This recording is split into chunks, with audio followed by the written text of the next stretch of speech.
बहुत अच्छे विश्वासी और परमेश्वर के साथ ईमानदारी से जीवन बिताने के बाद भी कई बार हम ऐसे कठिन समस्याओं का अपने जीवन में सामना करते हैं जिसका कोई हल नजर नहीं आता है। और कई बार हमारा दिल टूट जाता है और हम सोचते हैं कि कौन है जो मुझे संकट से, इस कठिनाई से बाहर उभारेगा।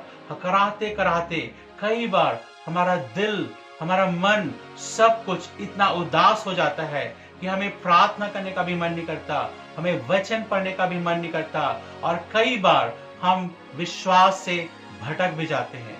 बाइबल में जो बहुत सारे चरित्रों का वर्णन है, उनके जीवन में भी हम कठिनाइयों को, मुश्किलों को, पीड़ा को हम देख सकते हैं। लेकिन उनका रिएक्शन क्या था? उन्होंने क्या किया जब वो संकट में पड़े, मुसीबत में पड़े, कठिनाई में पड़े? उन्होंने क्या किया?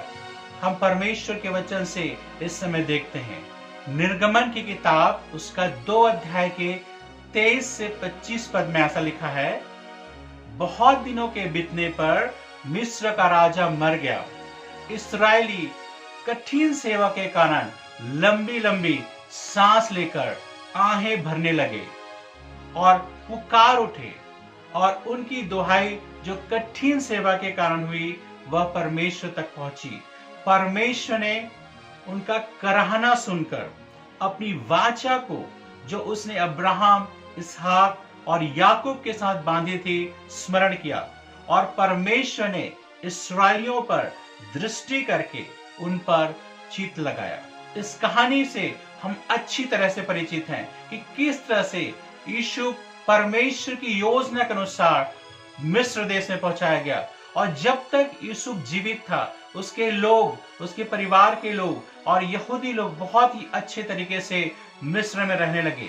लेकिन इस वचन के इस भाग में जब हम पढ़ते हैं तो वहां पर लिखा है जब यूसुफ मर जाता है उसके बाद परमेश्वर के लोगों पर बहुत ज्यादा कठिनाइयां होने लगती हैं और वहां पे बहुत ज्यादा उनसे सेवा कराया जाता है और बहुत ही कठिन परिस्थिति में वे रहने लगते हैं। यहाँ पर इस प्रकार लिखा है कि इस्राएलियों ने आहें भर भर के परमेश्वर की दुहाई दी और परमेश्वर का वचन कहता है कि परमेश्वर ने उनकी कराहना को सुनकर उनकी विनती पर, उनकी प्रार्थना पर चित्त लगाया और अपने वचन को, अपनी वाचा को जो उसने अब्राहम, इसहाक और याकूब के साथ बांधी थी उसको स्मरण किया कहता है।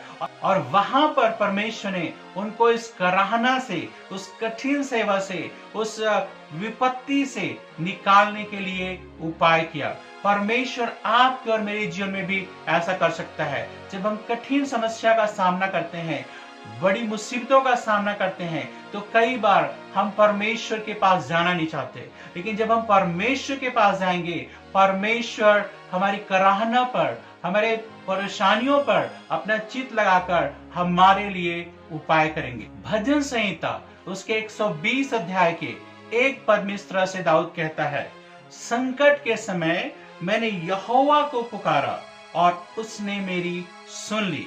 यहाँ पर दाऊद अपने अनुभव को बताता है कि किस तरह से संकट के समय, विपत्ति के समय उसने यहोवा को पुकारा, परमेश्वर को पुकारा और परमेश्वर ने उसकी कराहना को सुना, उसके दुख को सुना और कहता है सुन ली। ये इस बात का प्रमाण है कि परमेश्वर हमेशा हर एक के जीवन में जब हम संकट के समय प्रभु को पुकारते हैं, जिस तरह से परमेश्वर ने दाऊद की सुनी, आपके भी सुनेगा। एक और वचन कहता है, भजन संहिता उसके 55 अध्याय के 17 पद में ऐसा लिखा है।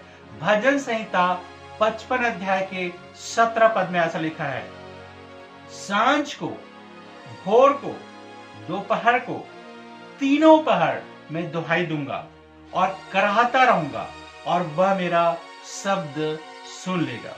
देखिए इस वचन में दाऊद क्या कहता है, मैं तीनों पहर, सांझ को, भोर को और दोपहर को, तीनों पहर मैं परमेश्वर की दुहाई दूंगा, मैं कराहता रहूंगा और परमेश्वर मेरी सुनकर मुझे बाहर छुड़ाएगा।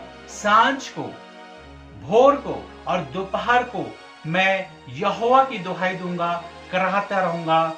और बड़े कॉन्फिडेंस के साथ दाऊद इस बात को कहता है कि यहोवा मेरी सुन लेगा। तो इस वचन के अनुसार हम क्या पाते हैं कि जब तक हम कठिन परिस्थिति से नहीं निकलते हैं, दिन रात हम परमेश्वर पर भरोसा करके कराहते रहेंगे, आए भर भर के हम परमेश्वर से विनती करेंगे और परमेश्वर जरूर हमारे सुन लेगा।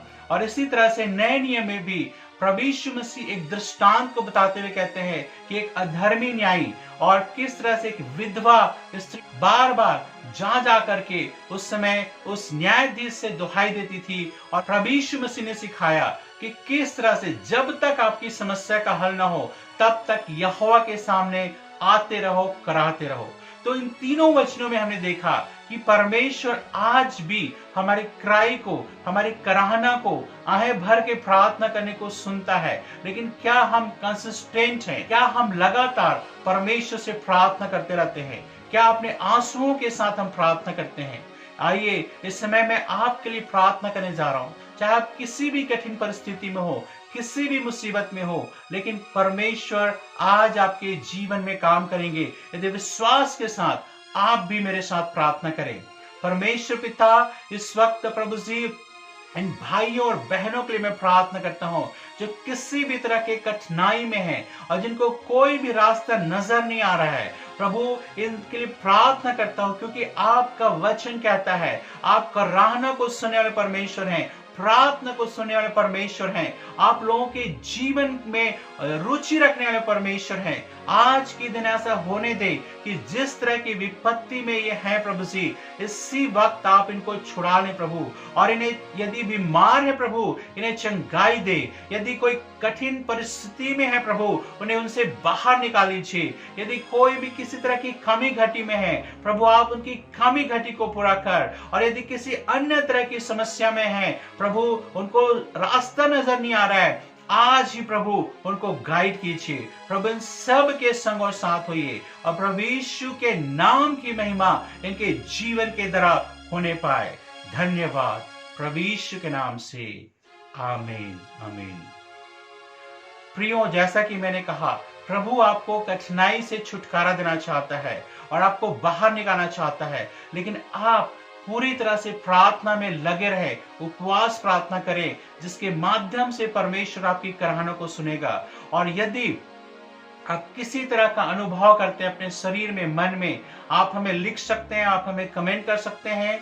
और साथ ही साथ इस चैनल को सब्सक्राइब करें और दूसरों तक शेयर करें। परमेश्वर का वचन ज्यादा से ज्यादा लोगों तक पहुंचना चाहिए। प्रभु आप सबको बड़ी आशीष दे।